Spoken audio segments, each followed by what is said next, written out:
High, power system analysis কোর্সের এই ভিডিওতে আমরা string efficiency related problem solve করব। তো প্রবলেমটা ভিকে ম্যাথের বইতে রয়েছে। তো দেখি প্রবলেমটা কী বলা আছে। The self capacitance of each unit in a string of 3 suspension insulator, 3টা সাসপেনশন ইনসুলেটর কথা বলা আছে এবং তার ভ্যালু দেওয়া আছে হচ্ছে C. The shunting capacitance of the connecting metal work of each insulator to earth is এত। দ্যাট মিনস আমাদের ইনসুলেটর থেকে আর্থে যে ক্যাপাসিটেন্স দেওয়া আছে সেটা হচ্ছে এত, while for line it is এত, এবং লাইন দেওয়া আছে হচ্ছে এত। এখানে এইটুকু বেসিক্যালি আমাদের বোঝাচ্ছে যে এখানে আমাদের গার্ডরিং ইউজ করা হয়েছে। দ্যাট মিনস আমরা চিত্রটা ড্র করলে বুঝতে পারবো যে গার্ডরিং বেসিক্যালি কী বোঝাচ্ছে। তাহলে আমাদের চিত্রটা দেখলে আমাদের কোশ্চেনটা ক্লিয়ার হয়ে যাবে। তো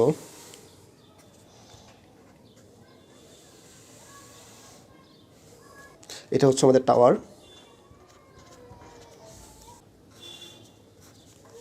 এবং এখানে আমাদের 3টা ইনসুলেটর কথা বলা আছে এবং তার ভ্যালু দেওয়া আছে হচ্ছে সি। এখানে 3 ইনসুলেটর কথা বলা আছে, 3 সাসপেনশন ইনসুলেটর কথা বলা আছে। তাহলে আমরা 3টা ইনসুলেটর ড্র করি।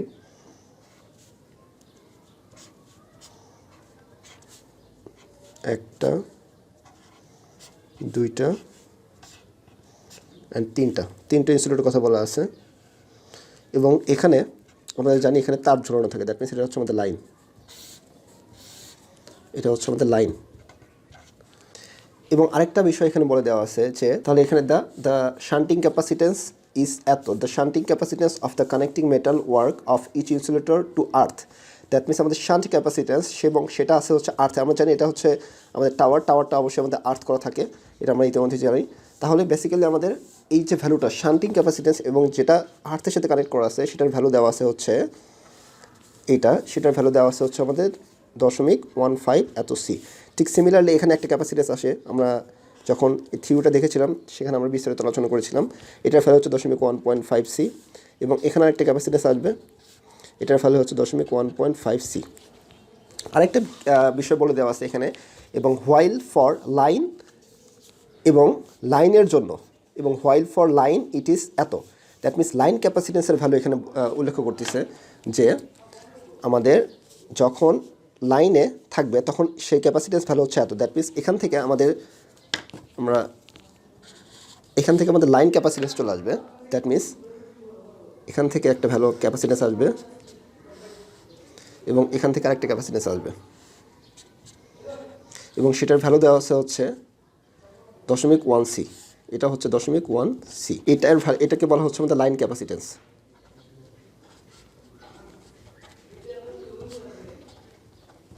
দ্যাট মিনস আমাদের যে ইনসুলেটর থাকবে সেখান থেকে যে আমাদের লাইনের মধ্যে যে ক্যাপাসিটেন্স ফর্ম করবে সেটাকে বলা হচ্ছে আমাদের লাইন ক্যাপাসিটেন্স। যেহেতু এটা উল্লেখ করে দেওয়া আছে তাহলে বেসিক্যালি এটা বোঝাচ্ছে যে আমাদের এখানে ইনসুলেটর থেকে আমাদের লাইনের মধ্যে যে ক্যাপাসিটেন্স সেটার ভ্যালু হচ্ছে এত, এবং এটা বেসিক্যালি গার্ডরিং হিসেবে কাজ করবে, এটা আমরা দেখি। এবং গার্ডরিংটা বেসিক্যালি কী কারণে ইউজ করা হয়, সেটা বেসিক্যালি ইউজ করা হয় আমাদের স্ট্রিং এফিসিয়েন্সিটাকে বৃদ্ধি করার জন্য। যদি আমরা এই গার্ডরিংটা ইউজ না করি, আমরা আরেকটা চিত্র দেখলে ক্লিয়ার হবে। বেসিক্যালি আমাদের চিত্রটা দেখলেই আমাদের ক্লিয়ার হয়ে যাবে। তো এখানে আমাদের 3টা ইনসুলেটর, তাহলে 3টা ক্যাপাসিটর চলে আসবে, একটা, দুইটা, 3টা ক্যাপাসিটেন্স আসলো, এবং এখানে আমাদের কন্ডাক্টর ঝুলানো থাকবে। এবং গার্ডরিংটা কীভাবে কাজ করে, এখানে এরকম রিং আকারে থাকবে, এখানে একটা ক্যাপাসিটেন্স আসবে, এবং শান্ট ক্যাপাসিটেন্স আমরা এখানে ড্র করব।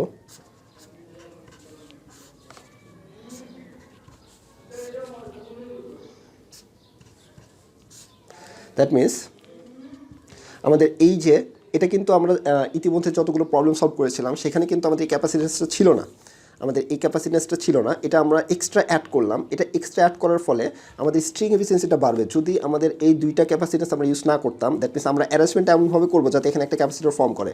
যদি সাপোজ ধরে নিচ্ছি আমরা 2টা অ্যারেঞ্জমেন্ট এমনভাবে করলাম যে এই 2টা ক্যাপাসিটর এখানে ফর্ম করলো না, তাহলে আমাদের যে এফিসিয়েন্সিটা পাবো সেটা যদি আমরা ক্যালকুলেশন করি, দেখা যাচ্ছে যে আমরা যখন এটা ইউজ করব এবং এটা ইউজ করার পরে যখন আমরা স্ট্রিং এফিসিয়েন্সিটা মেজার করব, তখন দেখা যাবে যে পরবর্তীতে এই গার্ডরিং ইউজ করার পরে স্ট্রিং এফিসিয়েন্সিটা বৃদ্ধি হচ্ছে।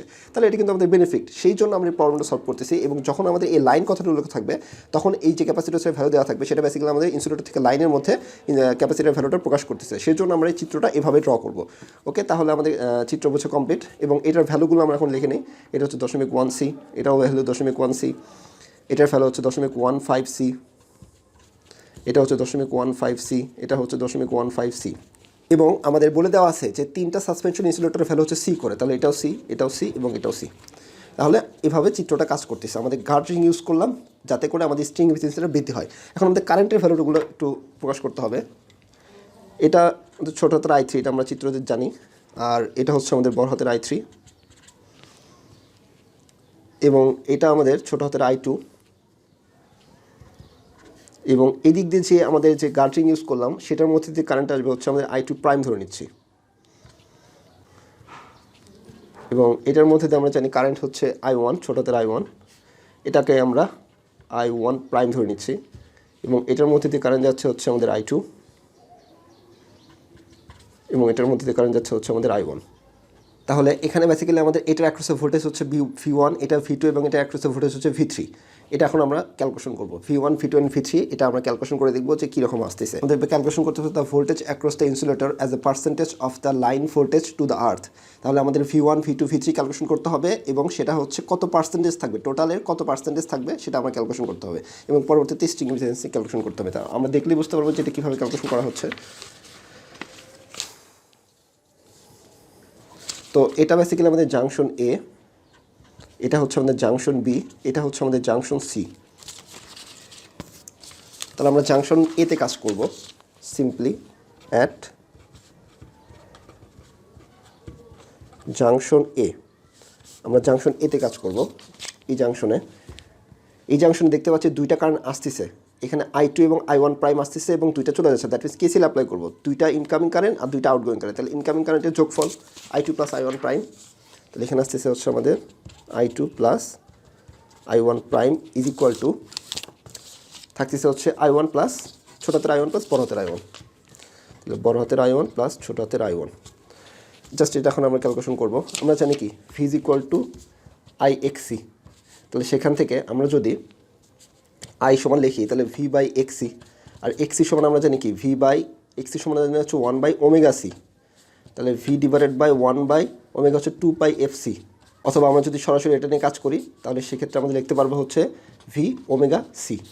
তাহলে I সমান লিখতে পারতেছি কি V ওমেগা C, সেটা আমরা লিখবো। এখানে I2, তাহলে I2 জায়গায় আসবে হচ্ছে আমাদের ভোল্টেজ, এটার অ্যাক্রসের ভোল্টেজ হচ্ছে V2, এটা হচ্ছে V2, এটা হচ্ছে এটা হচ্ছে V1, এটা হচ্ছে V2, আর এটা হচ্ছে আমাদের V3।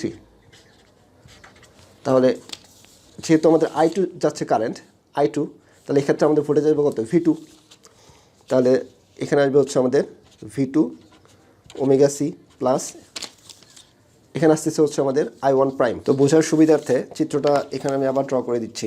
তাহলে এই চিত্র দিকে খেয়াল করলে আমরা বুঝতে পারবো যে এখানে I2, দ্যাট মিনস আমাদের I2 ইজ ইকুয়াল টু আমাদের হচ্ছে এটার অ্যাক্রসের ভোল্টেজ হচ্ছে V2, তাহলে হচ্ছে V2 into omega C। Capacity এখানে ভ্যালু হচ্ছে C, এখানে ভ্যালুটা হচ্ছে আমাদের C করে, তাহলে আমাদের এটার অ্যাক্রসের ভোল্টেজ, এটার অ্যাক্রসের ভোল্টেজ, এটার অ্যাক্রসের ভোল্টেজ, এভাবে আমরা ক্যালকুলেশন করব। তো এখানে আসতেছে হচ্ছে আমাদের V2 ওমেগা C প্লাস এখানে আমাদের I1 প্রাইম, খেয়াল রাখতে হবে I1 প্রাইম এখানে আমাদের গ্রাউন্ড থেকে, এখান থেকে ক্যালকুলেশন করতে হয় গ্রাউন্ড থেকে। তাহলে গ্রাউন্ড থেকে যদি ক্যালকুলেশন করি তাহলে I1 প্রাইমের ক্ষেত্রে আমাদের ভোল্টেজ কোথা থেকে শুরু হচ্ছে, এখান থেকে আমাদের গ্রাউন্ড স্টার্ট হয়েছে, তাহলে এখানে V2 প্লাস V3 চলে আসবে। ঠিক সিমিলারলি আমরা যখন এই I1 এর কথা চিন্তা করি বা এখানে যদি I2 এর কথা চিন্তা করতাম, তাহলে আমাদের এটা যেহেতু গ্রাউন্ড, তাহলে আমরা এখান থেকে ক্যালকুলেশন শুরু করবো। That means V1 plus V2 আমাদের I2 অ্যাক্রস এই ক্যাপাসিটি অ্যাক্রসের ভোল্টেজ ড্রপ হবে। ঠিক I3 যদি আসতো তাহলে এখান থেকে শুরু করতাম, গ্রাউন্ড থেকে শুরু করতাম V1 plus V2 plus V3, এবং এটা এখানে ড্রপ হতো। তাহলে যেহেতু আমরা এই ব্রাঞ্চে কাজ করতেছি, মানে এই সাইডে কাজ করতেছি, এবং সেটা গ্রাউন্ড আসছে হচ্ছে এখান থেকে, তাহলে আমরা ক্যালকুলেশন এই পাশ থেকে শুরু করবো। দ্যাট মিনস আমাদের এটার অ্যাক্রসের ভোল্টেজ ড্রপ কত হবে V2 প্লাস V3। তাহলে I1 প্রাইমের ক্ষেত্রে আমাদের এখানে আসবে হচ্ছে ভোল্টেজের ক্ষেত্রে আসবে হচ্ছে V2 প্লাস V3 ইন্টু আমাদের ওমেগা, এবং ক্যাপাসিটরের ভ্যালু আমরা জানি এখানে ক্যাপাসিটরের ভ্যালু ছিল হচ্ছে 0.1C। তাহলে সির জায়গায় কত আসবে, সির জায়গায় সিম্পলি এটার অ্যাক্রসের ভোল্টেজ ড্রপ, তাহলে হচ্ছে 0.1C। সিমিলারলি আমাদের যদি আমরা I2 ভ্যালুটা লিখতে চাই I1, এখানে আসতেছে হচ্ছে আমাদের I1, তাহলে I1 সমান আমরা সিম্পলি V1 ওমেগা C। তাহলে এটা এই কারেন্টের মধ্যে দিয়ে এই ক্যাপাসিটরের মধ্যে দিয়ে কারেন্ট যাচ্ছে, তাহলে এখানে আসবে হচ্ছে আমাদের V1 omega C। Similarly I1, এখানে আমাদের I1টা বেসিক্যালি এদিক দিয়ে যাচ্ছে, এবং এটার অ্যাক্রসের ভোল্টেজ কত V1 আসবে, এটা আমরা ইতিমধ্যে জানি। তাহলে V1 ওমেগা, এখানে ক্যাপাসিটরের ভ্যালুটা হচ্ছে 0.15C, তাহলে এখানে আসবে হচ্ছে আমাদের V1 ওমেগা 0.15C। ওকে, তো এটা হচ্ছে ক্লিয়ার। এটা যদি বুঝতে পারি তাহলে আমরা ইজিলি ক্যালকুলেশন করতে পারবো। তাহলে এটা যদি আমরা ক্যালকুলেশন করি তাহলে আমরা সরাসরি একবার লিখে দিচ্ছি, জাস্ট আমরা নিজের ক্যালকুলেশন করে দিব। নিলে আমরা পাবো হচ্ছে V3 ইজ ইকুয়াল টু 11.5 এত V1 মাইনাস 11 V2। জাস্ট তাহলে আমাদের ফোকাসিং বিষয় হচ্ছে এটাই যে আমরা যখন এই পাশের ক্যাপাসিটরের ভ্যালুগুলোর মধ্যে এই ক্যাপাসিটরের অ্যাক্রসে ভোল্টেজ যখন ড্রপ দেখব তখন আমাদের এই গ্রাউন্ড থেকে ক্যালকুলেশন আসবে। দ্যাট মিনস এটার অ্যাক্রসে ভোল্টেজ V1, এটার অ্যাক্রসে ভোল্টেজ হবে V1 প্লাস V2, এটার অ্যাক্রসে ভোল্টেজ হবে হচ্ছে V1 plus V2 plus V3। ঠিক সিমিলারলি যখন এই পাশের ক্যাপাসিটরগুলোর মধ্যে ভোল্টেজ ড্রপ দেখব সেক্ষেত্রে আমাদের কী হচ্ছে যে এটার ক্ষেত্রে জাস্ট এখান থেকে গ্রাউন্ড থেকে ক্যালকুলেশন হবে, দ্যাট মিনস V3, আর এটার ক্ষেত্রে হবে হচ্ছে V3 plus V2 voltage drop হচ্ছে। এটুকু জানলে আমাদের অঙ্কটা ইজিলি সলভ করতে পারবো। তো এটা ইকুয়েশন নাম্বার 1 ধরলাম। এখন আমরা আসি হচ্ছে জাংশন বিতে। এটা ছিল আমাদের জাংশন এ, এটা ছিল আমাদের জাংশন বি, এটা ছিল জাংশন সি। তাহলে জাংশন বি নিয়ে কাজ করব। At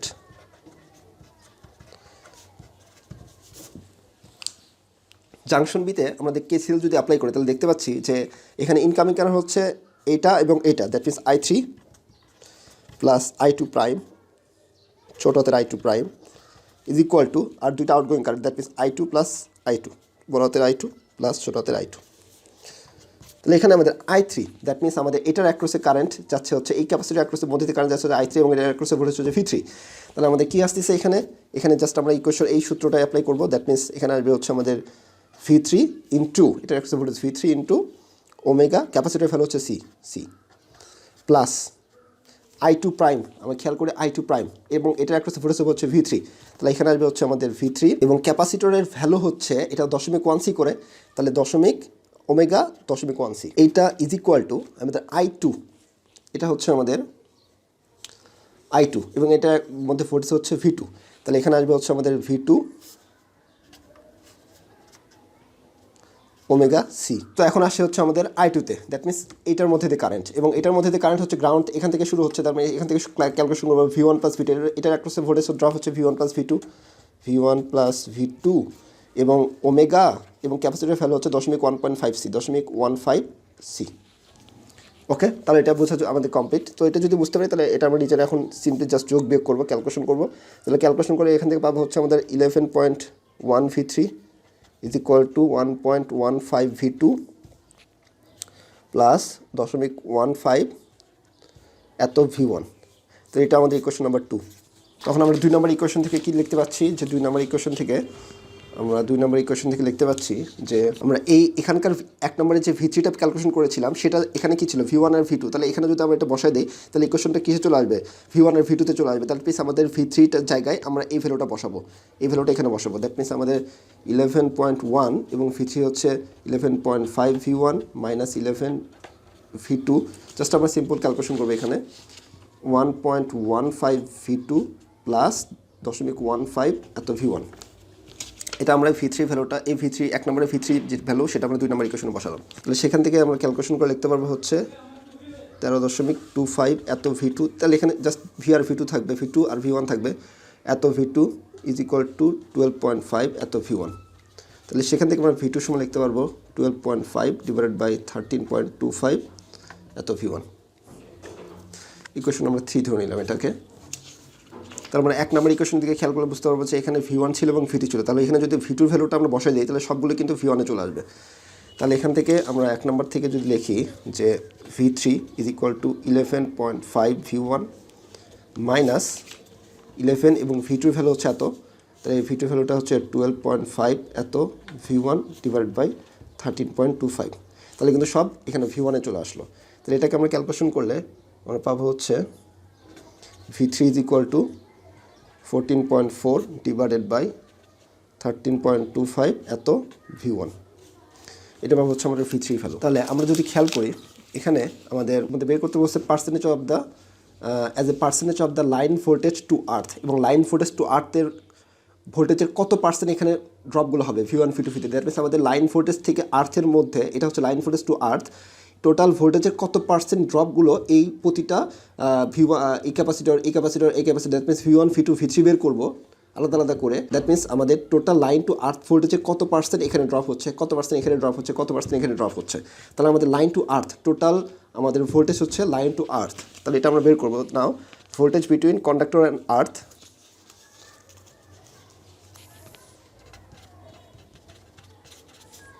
voltage between conductor and earth, এটাকে আমরা বলছি হচ্ছে ভি, এবং সে ভি সমান আসতেছে হচ্ছে আমাদের V1 plus V2 plus V3। Clear? এই যে কন্ডাক্টর এবং আর্থ টোটাল ভোল্টেজ, এবং এই টোটাল ভোল্টেজে কত পার্সেন্ট এই দিক দিয়ে ড্রপ হবে সেটাও আমরা ক্যালকুলেশন করবো, সেটা পার্সেন্টেজে ক্যালকুলেশন করবো, সেটা আরও সিম্পল। তাহলে জাস্ট আমরা টোটাল ভোল্টেজটা বের করি। আমরা V1 V2 V3 তে ক্যালকুলেশন করেছিলাম, আমাদের V2 ছিল এত, V3 ছিল এত, আর V1 হচ্ছে এত, সেগুলো আমরা বসাই। তাহলে V1 প্লাস V2 ভ্যালু হচ্ছে এত, তাহলে 12.5 V1 divided by 13.25, V3 value হচ্ছে এত, 14.4 ডিভাইডেড বাই 14.8 আসবে এখানে, ডিভাইডেড বাই 13.25 এত V1। তাহলে এখান থেকে আমরা V1 যদি কমন নেই, V1 কমন নিয়ে অথবা সরাসরি তিনটা যোগ করলে আমরা পাবো হচ্ছে এখান থেকে 40.55 ডিভাইডেড বাই 13.25 এত V1। তাহলে আমরা এখানে ভি ভ্যালুটা পেয়ে গেলাম এখান থেকে। টোটাল ভোল্টেজ বিটুইন কন্ডাক্টর এবং আর্থ, এবং এটা এই টোটাল ভোল্টেজের পার্সেন্টেজে আবার ক্যালকুলেশন করতে হবে। তাহলে এখান থেকে আমরা যদি V1 V2 V3 ক্যালকুলেশন করি, তাহলে এখান থেকে V1 সমান আমরা লিখতে পারবো 13.25 ডিভাইডেড বাই 40.55 এত ভি। জাস্ট এখান থেকে V1টা বের করে নিলাম, এত ভোল্ট। তাহলে আমরা V2 যদি ক্যালকুলেশন করি, V2 সমান ছিল হচ্ছে এত, এবং V1 এর ভ্যালুটা আমরা এখান থেকে বসাবো। দ্যাট মিনস V2 হচ্ছে 12.25 divided by 13.25, 12.5 divided by 13.5 into এখানে আসবে হচ্ছে আমাদের V1 এর ভ্যালু হচ্ছে এত, দ্যাট মিনস 13.25 ডিভাইডেড বাই 40.55 এত ভি। এবং এটা যদি আমরা ক্যালকুলেশন করে লিখি ক্যালকুলেটারে, তাহলে এখানে পাবো হচ্ছে আমাদের 0.326 এত ভোল্ট, এবং এটাকে যদি আমরা ক্যালকুলেশন করি তাহলে আমরা V2 পাবো হচ্ছে, এটা ছিল আমাদের V1 এবং এটা হচ্ছে আমাদের 0.307। সিমিলারলি আমরা V3ও বের করতে পারবো এখান থেকে, জাস্ট মানগুলো বসাই দিয়ে। V3টা জাস্ট V1 এর মান বসে দেবো। তাহলে আমরা এটা করাচ্ছি না, এটা করতেছি না, তো এটা সরাসরি ভ্যালু আসবে হচ্ছে 0.364 এত ভি। জাস্ট এই মানগুলো বসে দিলে আমরা V3টা এখান থেকে ক্যালকুলেশন করতে পারবো। সো আমাদের কাঙ্ক্ষিত রেজাল্টটা আমাদের বের করতে বলছে, সেটা হলো যে পার্সেন্টেজে বের করতে বলছে। তাহলে আমরা পার্সেন্টেজে আসি। 1 নম্বরে আমাদের বের করতে বলছে যে the voltage across each unit as a percentage of V। এটা আমাদের টপ ইউনিটের ক্ষেত্রে কত আসতেছে, টপ ইউনিট, আপনি সবার উপরে যেটা থাকবে, সবার উপরে এটা V1। তাহলে এই টপের জন্য আমাদের আসবে হচ্ছে, আমরা জানি পার্সেন্টেজের সূত্র কি, যতটুকু বাই টোটাল ইন্টু 100। তাহলে যতটুকু হচ্ছে আমাদের সিম্পল V1, যতটুকু বাই টোটাল কত, টোটাল হচ্ছে আমাদের ভি ইন্টু 100। তাহলে আমরা V1 এর ভ্যালুতে ইতিমধ্যে ক্যালকুলেশন করে বেরলাম যে V1 এর ভ্যালু ছিল হচ্ছে 0.326 এত ভি। এটা বসাই দেই, 0.326 এত V divided by V into 100। এটা চলে গেল, তাহলে এটা ক্যালকুলেশন করলে পাবো হচ্ছে 32.6 এত পার্সেন্ট। দেন পরবর্তীতে আমাদের সেকেন্ড ফ্রম টপ,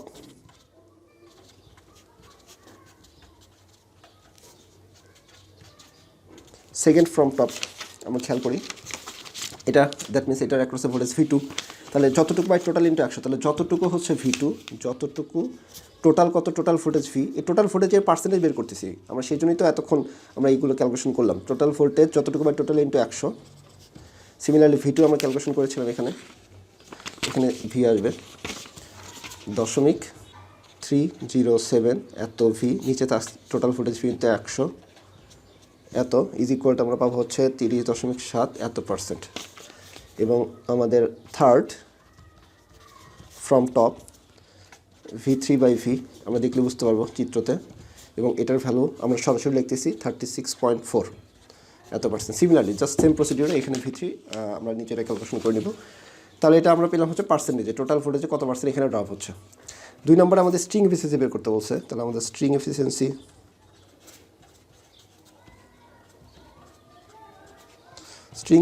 ক্ষেত্রে আমরা সূত্র জানি যে স্ট্রিং এফিসিয়েন্সির ক্ষেত্রে আমাদের সূত্র হচ্ছে, উপরে আসবে হচ্ছে total voltage across the string divided by number of insulator into voltage across the nearest string. তাহলে total voltage across the string আমরা জানি হচ্ছে ভি। এখানে কয়টা ইনসুলেটর ইউজ করা হয়েছে, 3টা, into voltage across the nearest string to the conductor. That means এটা হচ্ছে আমাদের কন্ডাক্টর এবং সবচেয়ে নিয়ারেস্ট নিকটে আছে হচ্ছে এটার ক্যাপাসিটর, সেটা অ্যাক্রসের হচ্ছে V3। তাহলে এখানে আসবে হচ্ছে V3। তাহলে টোটাল ভোল্টেজ V আমরা থাকলো 3 ইন্টু V3 ভ্যালু ছিল হচ্ছে আমাদের 0.364 এত V, 0.364 এত V। অবশ্যই এটা 100 দ্বারা গুণ করতে হবে। তাহলে এটা আমরা যদি ক্যালকুলেশন করি ভিভি চলে গেল, থাকবে হচ্ছে 91.5 এত %। ওকে, সো এইভাবে আমরা প্রবলেমটা সলভ করবো। সো আমাদের চিত্রটা ভালোভাবে বুঝতে হবে এবং লাইন ক্যাপাসিটেন্স থাকলে তার কনসেপ্টে কীভাবে কাজ করে সেটা বুঝতে হবে, তাহলে আমরা ইজিলি প্রবলেমটা সলভ করতে পারবো। ওকে, থ্যাংক ইউ।